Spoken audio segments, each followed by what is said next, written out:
open loans that they were checking in the fourth quarter. 30-day auto delinquencies also close to a record high, highest since the recession in 2008 and 2009 at 3.17%. And it's really in our best interest to have some rules in place to make sure that these unscrupulous auto lenders aren't taking advantage of people. A shocking 82% of American car buyers once felt compelled to pay above sticker price at the height of recent market mayhem. Now it seems the entire industry stands at a breaking point. Some forecasts indicate auto loan balances have jumped by hundreds of dollars per household in only a few short months, while experts warn of an ominous rise in delinquencies that could snowball. This roller coaster began in the early days of the pandemic, but current shifts in policy and global economics have magnified every vulnerability. No one, neither manufacturers nor everyday families, seems fully prepared for the fallout to come. In an era where sky-high prices, ballooning loan debt, and tangled supply chains collide, the stakes are higher than most are willing to admit. The question is, will this pressure cooker finally blow wide open? Hold on tight, because the next few moments may permanently alter the way you see the automotive world.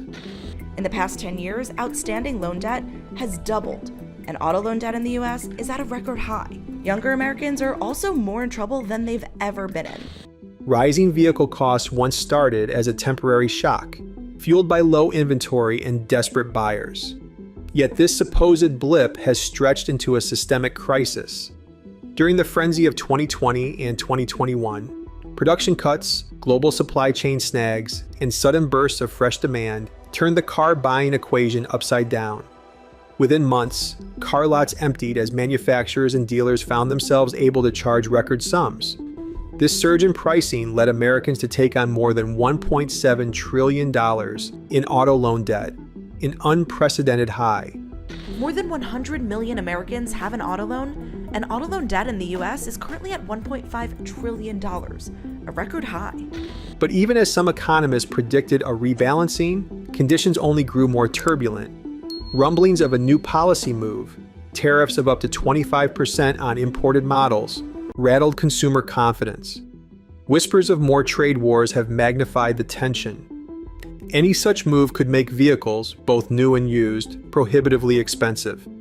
Recent bulletins highlight that interest rates for new cars now exceed 6%, and surging insurance costs have further squeezed household budgets. Factor in an alarming uptick in delinquencies, and the uneasy question emerges: are we nearing a moment reminiscent of 2008? Ironically, stimulus checks that once aimed to give people relief also drove up demand. Suddenly, an overabundance of eager shoppers outnumbered the few vehicles left for sale, jacking up sticker prices. Meanwhile, some lenders loosened approval standards, opening the door for underqualified buyers. That created a perfect financial storm. More people with bigger loans on cars that were rapidly overheating in value. Now, with tariffs and tough new policies looming, many observers fear that the balloon has nowhere left to expand. At the eye of the storm, major automakers scramble in opposite directions. Some had bet big on electric innovation, hoping new technology would spark enough eager buyers to offset any meltdown in the conventional market. Others continued to lean hard on their best-selling trucks and SUVs, bracing themselves for the effects of potential tariffs on imported components. News from early this month reports that production forecasts for 2025 vary wildly. While one major projection claims a figure below 90 million global units sold, another puts the total above 91 million. This stark divergence underscores how volatile conditions truly are. Banks and finance companies, once willing to extend auto loans to nearly anyone, have changed their tune. Recent data reveals a spike in late-stage delinquencies by almost 1/4 percentage point month over month, reflecting rising stress for countless families. Lenders are reportedly tightening their credit pipelines, forcing potential buyers to either fork over enormous down payments or stay on the sidelines. At the same time, subprime borrowers may face approvals for smaller amounts, if they get approved at all, adding to the tension since so many are already underwater on existing loans. Meanwhile, dealership lots showcase a bizarre scenario. Overflowing supply has hit many regions, with some manufacturers allegedly holding a 90-day-plus surplus of unsold vehicles. In an attempt to clear backlogged inventory, dealers drastically marked down certain models, offering incentives that can reach nearly 10% of a transaction price. On the other hand, rumors of brand-wide rebounds in financing might suggest a slightly brighter horizon for select segments. Yet the high-cost environment doesn't magically vanish. Insurance premiums have been climbing steadily, sometimes by half since 2021, and interest rates on used vehicles now top 11%. It's a contradictory stew of incentives, despair, and faint optimism. Consumers bear the greatest weight in these developments. Many who bought in 2021 or 2022 remain trapped in loans that are thousands of dollars underwater. 1 in 4 owners looking to trade in has negative equity of $10,000 or more.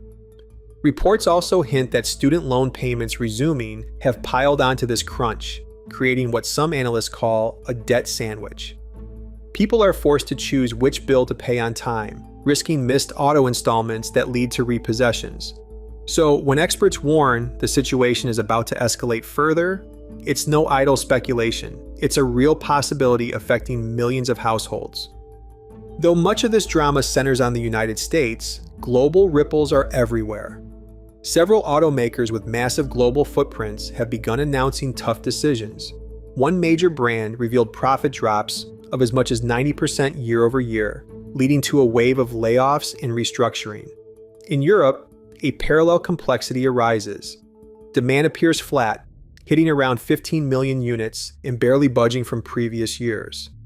Political instability and reduced subsidies for electrified vehicles make growth uncertain, even as regulators push for stricter emission targets. For Asian manufacturers, particularly Chinese upstarts, this sea of uncertainty offers a potential opening. They push their electric fleets internationally at competitive price points, undercutting Western brands that remain burdened by supply chain disruptions or stiffer tariffs. Some established companies worry that even modest import duties could tilt the field further in favor of these newcomers. Meanwhile, rumors swirl about Chinese brands eagerly lining up partnership deals or even acquisitions of struggling Western plants, eager to plant deeper roots. Tariffs stand poised to transform the market on a global scale. If these proposed 25% levies go into effect across a wide swath of imported vehicles, nearly half of light-duty trucks and cars in America could see dramatic price surges. A major chunk of that impact would fall on popular passenger trucks, intensifying an already overheated situation for both private consumers and commercial fleets. Analysts note that if imports throttle to a trickle, upstart EV companies from overseas might expand production inside the country to skirt the tariffs, further reshaping the competitive landscape. Beyond immediate consumer costs, rising tension over trade stands to alter the entire supply chain for critical parts, from basic components to advanced batteries. Some exotic vehicles have already seen sticker shock from new duties, with rumored 10% hikes added to certain niche models. The more these conflicts escalate, the more owners wonder, will the entire global auto trade be forced to recalibrate under an unpredictable new regime? At present, the market rests on a razor's edge. On one side, incentives have nudged a few buyers back into showrooms, and a small segment of the industry expects improved affordability to continue into the end of 2025. Consumers brave enough to shop right now sometimes find remarkable lease deals, even monthly payments under $200, according to emerging data. The possibility of a mild correction looms in some corners of the market, suggesting that waiting until later this year or early next may unlock a modest price drop of 3 to 5%. Still, unanswered questions linger about potential new tariffs. With policy shifts on the horizon, any announcement could supercharge costs almost overnight, especially for models built partly overseas. Automakers are also bracing for an election cycle that might radically alter subsidy programs and trade deals. Meanwhile, profits at some storied brands have slid so steeply that employees brace themselves for more layoffs. In an even more chilling scenario, analysts draw parallels to earlier financial collapses.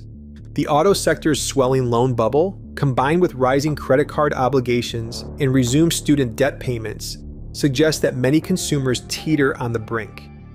If enough people default, the system buckles, forcing lenders, manufacturers, and dealerships to scramble for rescue.